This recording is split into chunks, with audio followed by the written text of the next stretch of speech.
other financial centres in Europe, Milan is eager to position itself as an alternative to Brexit London. And as other financial centres, it is boasting about specific advantages and areas of expertise it can offer to prospective investors.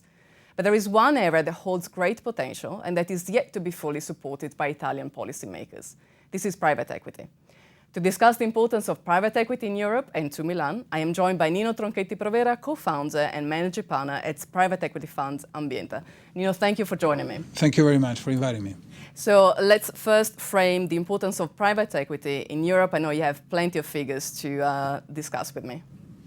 But the basic figures are private equity in Europe represent about 600 billion of assets invested in 26,000 companies, of which almost 90% are SMEs, so small, medium companies, that employ more than 8 million people.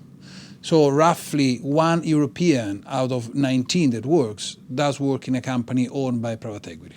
So it's a big part of the European community. And Italy in particular has great figures in this area because, as you say, a lot of the private equity investments go to SMEs.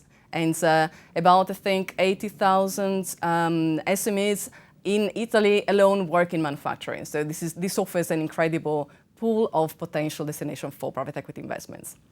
How is the situation in Italy? If you look at the potential, investors and investment. Investors, there is 8 trillion of wealth in Italy.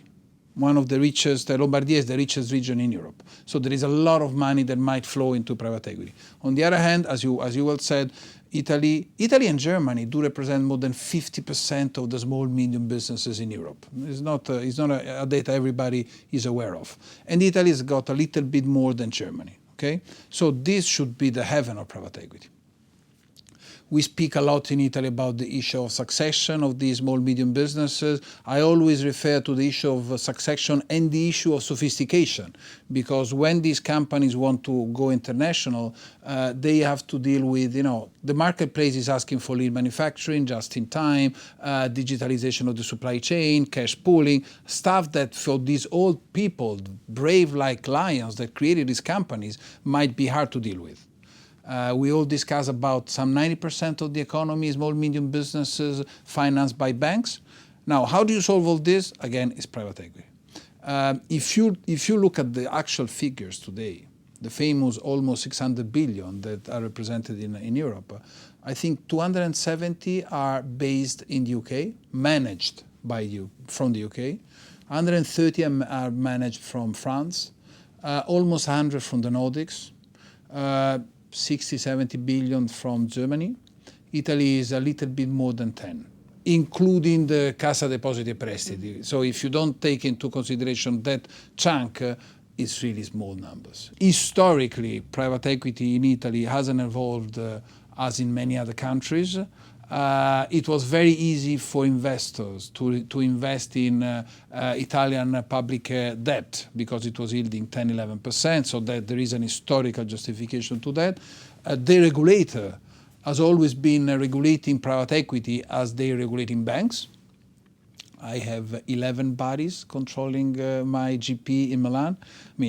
There is a reason why we are the only European GP, meaning with offices in Germany, England, in various areas of Europe that are based in Milan. I think there is another potential that we should mention here, which is quality of life. I think that a normal human being between living in Frankfurt, Luxembourg, or Milan to say something. I think Milan, the quality of life we have in Milan, it's kind of unbeatable. So Milan definitely ticks that box. In terms of it's an area which is desirable as a place where you want to live. Milan is booming these days. It's booming, but let's focus again on private equity. So what does Milan need to do to fill the gap and to create a bridge between investors and the incredible wealth of SMEs present in the country? There's nothing Milan must do more than what it's doing today. Mm-hmm. We have one of the best major in Europe, if not the best. Milan is doing everything fine. The problem is not Milan. The problem is the infrastructure. Regulators should understand that we are not a bank. We are a private equity. We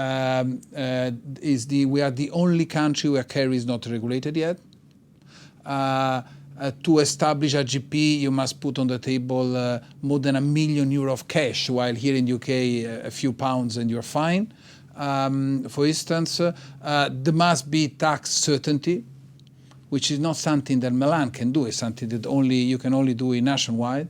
I'm part of the Association of Private Equity, both in Europe. I'm also in the Council in Europe, and both as a European level and an Italian level, there is a clear set of proposals that I hope people will understand. Until a few years ago, pension funds couldn't even invest in private equity. Now they are allowed to invest in private equity, but they've been given a threshold, which is a limit, which is definitely too low. I mean, some of the pension funds in the Nordics or in France, so I'm not talking about Anglo-Saxon, market-driven crazy speculators, are exposed like 15 to 20% to private equity. In Italy, the more exposed hardly reach 1%. So this kind of, I think it's a cultural shift that has been driven by regulator. There are some signs, but I've been talking about science since now. I'm in this industry since almost 10 years, and I've been hearing about science since 10 years. So I hope that we will move from science to some real result, because I think it's in the interest of both the investors, pension funds, insurance, and of the small, medium companies, because they need these sophistication, discipline, management tools in order to really flourish on the international marketplace and go global. So we need Italian politicians and policymakers to get the act together, essentially. It's not only politicians. It's not only when you speak about regulators, it has nothing to do with politicians really. Politicians can push. It's the regulators. I hope they will find a way to understand that there is a big potential for the country. Very well. Thank you, Nino. Thank you very much.